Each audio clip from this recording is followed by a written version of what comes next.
En esta tercera etapa de charla sobre responsabilidad y daños y el derecho de familia, vamos a hablar de la responsabilidad por daños derivados de la violencia doméstica y de la violencia de género.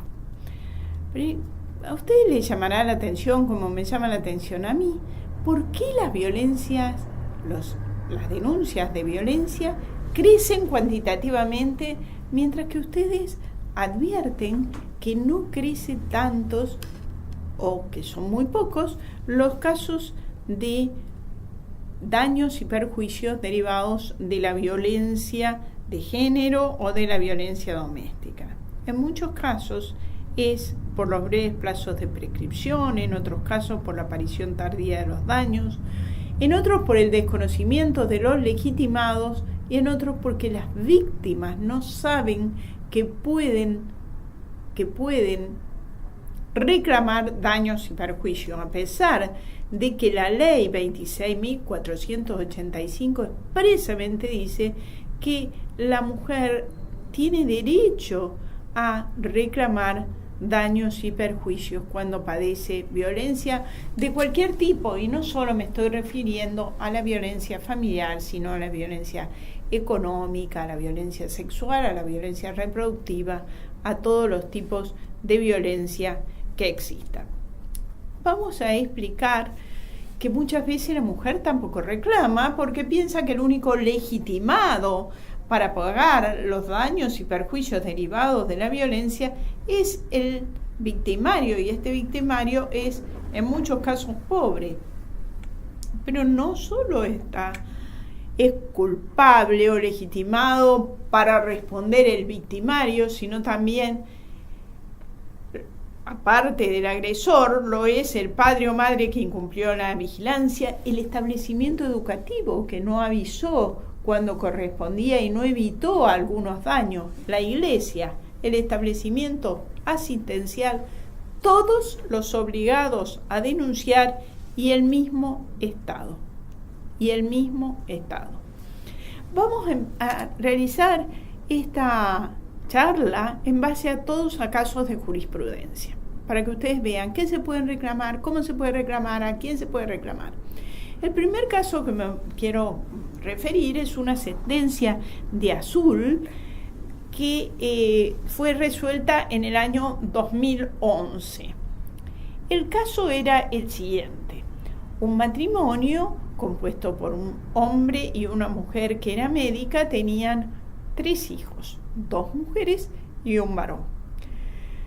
A consecuencia de que la esposa era médica y desempeñaba guardias nocturnas y que tenía a su hermano muy grave internado en terapia intensiva en el hospital, muchas noches faltaba de su casa y en su casa dormían las sobrinas y las hijas.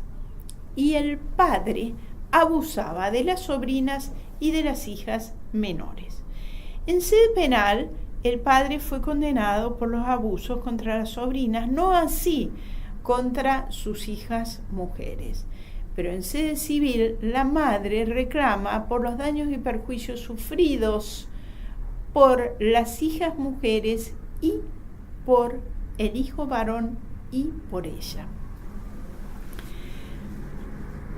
Adviertan que en sede penal no se hizo lugar a la demanda, pero en sede civil se reclamó, porque el ilícito penal es independiente del ilícito civil. ¿Y cuál era el ilícito que se le atribuía al padre? El hecho ilícito eran tocamientos, actitudes genitales, posturas impúdicas, desnudos del padre cuando dormía en su cama con las niñas, con cantidad harto suficiente para constituir una grave y vejatoria afrenta a la integridad física de sus hijas, agravado por la circunstancia que la madre médica trabajaba de guardia de noche y las sobrinas dormían en la casa por el padre enfermo que luego fallece.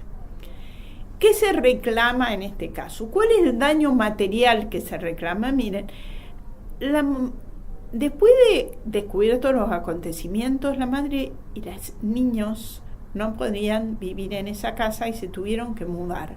una de las cosas que reclama la mujer es los gastos de mudanza, las privaciones económicas que debió sufrir para mantener a sus hijos solas, los traslados y mudanzas de domicilio que se vieron obligados a realizar. A partir del hecho, el padre dejó de auxiliar a sus hijos. Y por sobre todas las cosas, lo que reclama la madre es el daño moral de ella, del hijo varón y de las hijas mujeres. Claro está que está muy probado que las hijas mujeres sufrieron daño moral y que eran legitimadas directas. Tanto en el viejo código como en el nuevo código civil, los legitimados directos pueden reclamar el daño moral, pero no así el daño moral puede ser reclamado por los legitimados indirectos, es decir, por el hijo y por la madre. En el artículo 1741 del Código actual, la indemnización de las consecuencias no patrimoniales están legitimados para reclamarla solamente el damnificado directo, y si del hecho resulta la muerte o sufre una gran discapacidad, también tienen legitimación a título personal, según las circunstancias, los ascendientes, los descendientes, el cónyuge y quienes convivían con aquel recibiendo trato familiar ostensible. Ello implica que, como el hijo varón, el hermano que veía esto, no era quien lo sufría, no era legitimado directo, y la madre tampoco era legitimada directa, no podía reclamar en nuestra legislación, no podía reclamar ni antes ni ahora el daño moral que sufría. No obstante lo cual, el tribunal declaró la inconstitucionalidad de la norma que prohibía que el damnificado indirecto reclamara el daño moral en estas condiciones. Se hizo lugar al reclamo. ¿Y a cuánto hizo lugar de reclamo? ¿Y cómo determinó el reclamo? ¿Cómo cuantificar el daño? El tribunal dijo que para cuantificar el daño se debían tener en cuenta placeres sustitutos. Porque es muy difícil reparar el daño de aquella niña que ha sido agraviada por su propio padre. Entonces ordenó una suma que les permitiera adquirir bienes de confort. Voy a leer exactamente el fallo. Televisores de última generación, DVD, aparatos electrónicos a los cuales dan afecto los jóvenes, a realizar viajes de esparcimiento y relax con grupos familiares para consolidar vínculos, dinero para actividades de placer, practicar deportes o actividades recreativas que los vinculen con terceros, facilitando su interacción. Y esto coincide con lo establecido en el artículo 1741 actual, que establece que el monto de la indemnización debe fijarse ponderando las satisfacciones sustitutivas y compensatorias que pueden producir las sumas que se condenen a pagar. Les cuento otro caso, para que vean quiénes pueden estar legitimados y a quiénes hay que demandar. En este caso se trata de un caso de violencia sexual, que es el caso del arzobispado de Quilmes. Una madre que tenía un hijo con problemas de conducta le pide al párroco de Quilmes, la señora vivía atrás de la parroquia de Quilmes, que vaya a su casa a cenar para ver si puede hablar con el adolescente y lo puede encarrilar. El párroco va a cenar a la casa y le dice a la madre que está bien el joven, que por qué no lo deja ir a dormir a la parroquia y que seguirán hablando en la parroquia. La madre confía en el párroco, lo deja ir a dormir al adolescente con el párroco. Cuando va a la casa parroquial, el párroco intenta abusar del joven, del adolescente, sin llegar a violarlo. El niño huye. La madre lo salva al hijo e inicia un reclamo contra la iglesia no hace nada, entonces hace una denuncia penal. En el curso de la denuncia penal el sacerdote muere a causa de SIDA. Entonces esto finaliza la acción penal como ya sabemos, muerta la persona, no continúan las acciones penales, pero continúa la acción civil. En la acción civil, la Iglesia se defiende porque la acción había sido trabada contra el arzobispado de Quilmes, mal trabada. En realidad, en estos casos hay que trabar la acción contra la Iglesia Católica, porque la Iglesia Católica es una persona jurídica pública, lo era en el Código Civil viejo y lo es en el Código Civil actual, en el artículo 146. La defensa de la Iglesia fue que la Iglesia no debe responder cuando la actuación del sacerdote está destinada a fines que son ajenos a la persona jurídica, que son ajenos a la Iglesia. Y evidentemente abusar de un menor es un fin completamente ajeno a la Iglesia. Sin embargo, se lo condena porque la madre, que había habido responsabilidad materna por dejarlo ir a dormir a la casa parroquial. Ninguna responsabilidad materna había ido. Justamente, él se lo deja ir a dormir a la casa parroquial con la confianza generada en la Iglesia Católica, en ocasión de las funciones, como decía la antigua norma. Y por la tercera defensa es que el crimen, el ilícito había acontecido de noche, fuera de los horarios en que se celebran la misa o los sacramentos. Esta defensa también fue desestimada porque la Iglesia Católica no tiene horarios para brindar su socorro a los fieles. Conclusión, la Iglesia Católica fue condenada por este abuso. Otro caso que quiero comentar, fundamentalmente, son casos me interesa comentar un caso de responsabilidad del Estado por omisión, que es un caso de Salta. Salta es condenada a pagar casi 1 millón de pesos en concepto de daños y perjuicios por su ineficacia frente a la violencia doméstica. El caso era el siguiente. Se trataba de una señora que va y denuncia ante la comisaría de Salta que es víctima de violencia doméstica. No solo lo denuncia, sino que va con testigos que dicen que el marido la ha amenazado con que la va a matar. Se inician las actuaciones y como hay menores, el juez dice vista al asesor de menores y alguien ordena que saquen unas fotocopias. El policía no saca las fotocopias porque tenía la fotocopiadora rota y en la estación central de policía tenía que hacer mucha cola para sacar las fotocopias. Conclusión, pasan 2 meses y en los 2 meses nadie hace nada. Ni se protege a la mujer, ni se toma ningún tipo de medida. Y en los 2 meses el padre mata a la madre y mata a todos sus hijos menores. José Nahuel, Rocío y Noelia fueron asesinados por su padre. Roxana, la mujer, también fue asesinada por su padre. La única que queda viva es la que inicia la acción y queda viva porque el padre la da por muerta. Y esta hija que queda viva acciona contra el Estado de Salta y contra el policía señalando que había muerto su madre y sus hermanos culpa de la ineficiencia del Estado salteño en el cumplimiento de sus deberes de seguridad.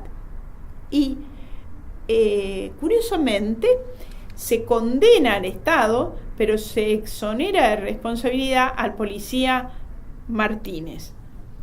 En la Corte de Salta se cambia la condena y se condena tanto al policía como a la provincia de Salta. Cuando se trata de un servicio público que el Estado presta a la comunidad, responde directamente por la falta de una regular prestación, dado que aunque la falta sea derivada del hecho de los agentes, existe una imputación directa al titular del servicio. Y en esto quiero dejar algo muy en claro para que no haya confusión en todos los que siguen microjuris. No es cuestión que el Estado vaya a responder en todos y cada uno de los femicidios que se producen en nuestro país. País en el que muere una mujer cada 30 horas, lamentablemente. El Estado no puede brindar seguridad ni responder por la muerte de todas las víctimas. Pero el Estado sí debe responder cuando su poder de policía no lo cumple bien, teniendo todos los elementos para haberlo podido cumplir. En este caso, no hizo un solo acto. Tenía la denuncia, tenía los testigos y ni siquiera sacó las fotocopias en 2 meses. No tomó ninguna medida de protección contra esta persona, incumplió todas las convenciones y todas las leyes sobre violencia familiar y contribuyó con su omisión a la muerte de la mujer. El segundo caso que quiero comentar es un caso de Córdoba, que se trataba de una joven de 19 años que tenía un hijo y que el padre del hijo la amenazó con matarla.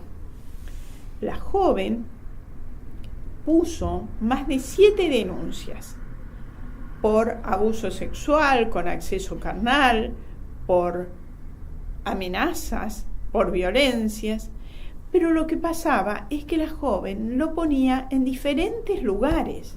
La primera la puso en la policía, la segunda la puso en el asesor de familia, la tercera la puso ante el juez de familia, la cuarta la puso ante la Dirección de Asistencia a la Víctima del delito de violencia familiar. La quinta, una nueva exposición en la policía. La sexta, en una unidad judicial. Y finalmente, el marido la mata, tanto a ella como a su hijo. ¿Qué pasa acá? Todas las denuncias recibieron tratamiento separado, empobrecido, la investigación sin advertir que todas se dirigían al mismo agresor, se encadenaban unas con otras y reflejaban los extremos de incremento de intensidad en una espiral típica de los casos vinculados a este tipo de violencia. ¿Qué elementos deben estar presentes para responsabilizar al Estado en casos como los que acabo de describir? El primer elemento es que exista una situación de riesgo real o inmediato que amenace derechos y que surja de la acción o las prácticas particulares. Esto es, se requiere que el riesgo no sea meramente hipotético o eventual y además que no sea remoto, sino que tenga cierta posibilidad de materializarse. Me explico. En un país violento, todos tenemos posibilidad de sufrir algún riesgo. Tiene que haber un riesgo que no sea meramente hipotético. En los 2 casos que venimos analizando, el riesgo no era meramente hipotético. En el primero había una clara denuncia con testigos, en el segundo había más de 10 denuncias que nunca fueron escuchadas. Segundo, que la situación de riesgo amenace a un individuo o a un grupo determinado, es decir, que exista un riesgo particularizado. No es que en la Argentina todas las mujeres tenemos posibilidades de ser víctimas de femicidio, no, un riesgo particularizado. Tercero, que el Estado conozca el riesgo. Que el Estado conozca el riesgo, que haya una denuncia o que hubiera debidamente conocerlo o preverlo. Y cuarto, que el Estado pueda razonablemente prevenir o evitar la materialización del riesgo.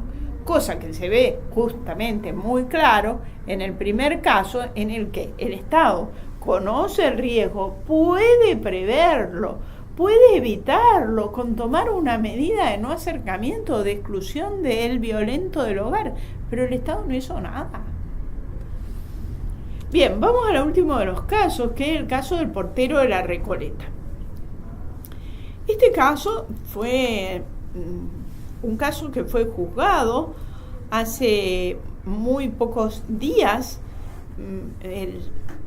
el día antes de que finalizara la feria judicial, fue dictada la sentencia de segunda instancia por la Sala 2 de la Cámara Contencioso Administrativa de la Capital Federal, con un primer voto de la doctora Claudia Caputi. El caso era el siguiente. Un señor que vivía como encargado o como portero en un edificio en la calle Arenales entre Paraná y Montevideo, estaba casado y tenía 2 hijas, una de 8 y 11 años, respectivamente. La mujer y las niñas sufrían violencia desde siempre. La mujer nunca había hablado, siempre había ocultado la violencia hasta que, como ocurre en estos casos, no soportó más. Y en el año 2010, en febrero, le dijo al marido: voy a inscribir a las niñas a la escuela.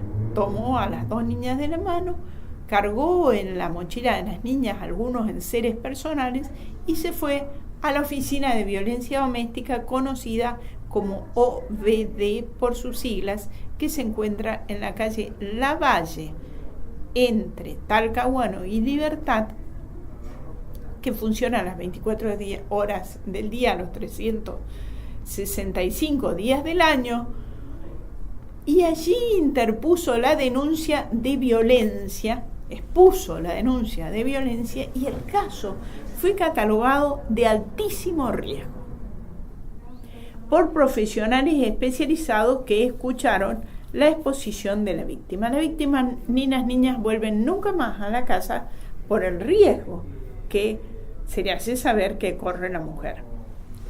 Las actuaciones van al juez de familia actuante, juez de familia, que inmediatamente dispone una prohibición de acercamiento del señor, que se llamaba Daniel Aguirre, que era el portero, caso conocido como el portero de la Recoleta, prohibición de acercamiento del señor Daniel Aguirre con respecto a su esposa. Y al mismo tiempo, como la mujer había salido sin ningún efecto personal de la casa, le ordena a los efectivos de la comisaría 17 que acompañen a la mujer a retirar sus efectos personales de la vivienda que era el hogar conyugal y donde habitaba con el encargado de la vivienda, su esposo hasta el momento. La mujer, acompañada por 2 policías de la comisaría número 17, fue al hogar conyugal a recoger sus efectos personales con la orden del juez que decía prohibición de acercamiento. Los policías actuaron de la siguiente manera. Uno de los policías se quedó en la calle, cuidando, no sabemos qué, el vehículo policial, mirando el sol de febrero. Y el otro ingresa al hogar, pero en lugar de proteger a la víctima, le da la espalda a la situación y se coloca rellenando unos formularios. En vez de cumplir la orden judicial de prohibición de acercamiento y en vez de hacer lo que indicaba la lógica, que era sacar al señor agresor y que luego ingresara a la mujer para que no se juntara. Cuando el señor se junta con su mujer y el policía le da la espalda, el hombre mata a la mujer con un cuchillo. Y luego ataca al policía y después se suicida. Las hijas que se quedan huérfanas, como que esta es otra consecuencia de los femicidios, la cantidad de niños que quedan huérfanas, acciona contra la policía y contra el Estado Nacional. ¿Qué reclaman? Reclaman la indemnización por el daño material por haber perdido a su madre y a su padre contra, insisto, los 2 policías y el Estado Nacional. En primera instancia se hace lugar y se condena solo al policía que había entrado al hogar y había dado la espalda, y no así al que había quedado fuera del hogar. Y se condena por el 50%, porque se dice que la responsabilidad es por la omisión de vigilancia con respecto a la violencia, con respecto a la madre, pero que el Estado no tenía ninguna obligación con respecto al suicidio del padre. Apelan las partes y va a segunda instancia, donde en este voto muy bueno de la doctora Claudia Caputi, ella dice que la responsabilidad no es solo del policía que se quedó afuera, sino de los dos policías, porque los dos policías omitieron, fueron responsables por omisión. La omisión estatal de cumplir el deber de vigilancia, y más aún la omisión de cumplir la orden judicial, de evitar el acercamiento entre las dos partes, entre el hombre y la mujer.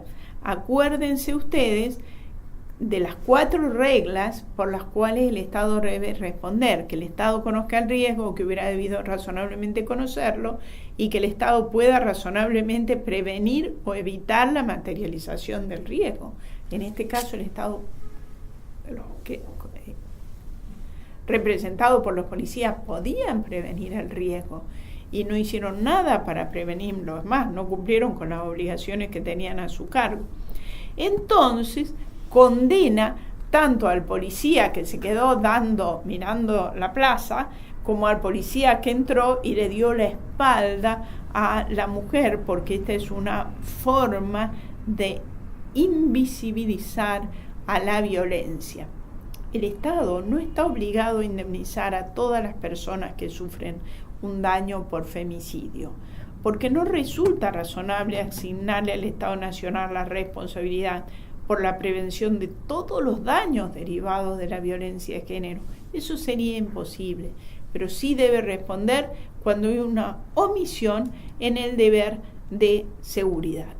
La actitud del policía que da la espalda a la situación de violencia, y esto ocurre muy a menudo, porque para la policía hay veces que no tiene importancia la violencia y permite a la agresión agredir a la víctima, tanto en este caso como en cualquier otro, refleja la actitud social que las fuerzas del orden tienen frente a la violencia de género. Le dan la espalda, porque la invisibilizan, porque no le dan importancia, y por supuesto con esa actitud omisiva permiten que el dañador se ensañe con la mujer hasta, como en el caso que analizamos, matarla. Y no podemos dejar de indemnizar a las víctimas de violencia doméstica o a las víctimas de violencia de género. Con esto vamos a terminar la exposición del tema de la violencia de género y de la violencia doméstica.